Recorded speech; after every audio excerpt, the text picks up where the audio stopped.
मैं ज्यादा नहीं, तो मैं इसको नाम भी सुपना में दो नंबर को मैं कराची जाने में फिरोजा 25 दिन। आज हम अल्फाज को तस्वीर से जोड़ेंगे।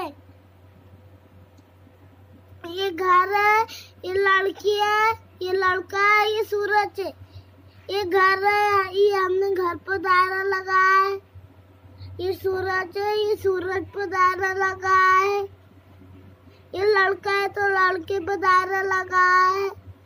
ये लड़की है तो लड़की पर दायरा लगाया है। अब हम जोड़ियां लगाएंगे घर के साथ,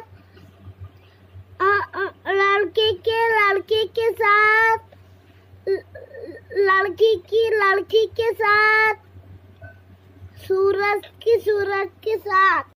अब हम सीधे और आड़े अल्फाज के बनाएंगे। ये सीधे तो यहाँ वहाँ लगाएंगे।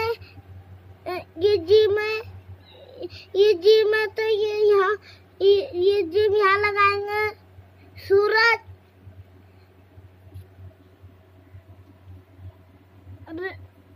ये बन गया सूरज।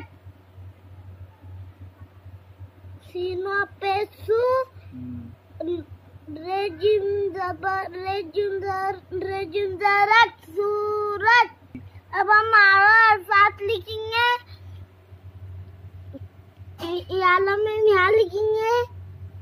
ये बन गया मीम रे गेंद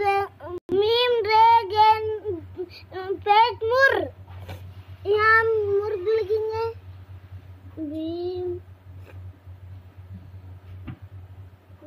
गाय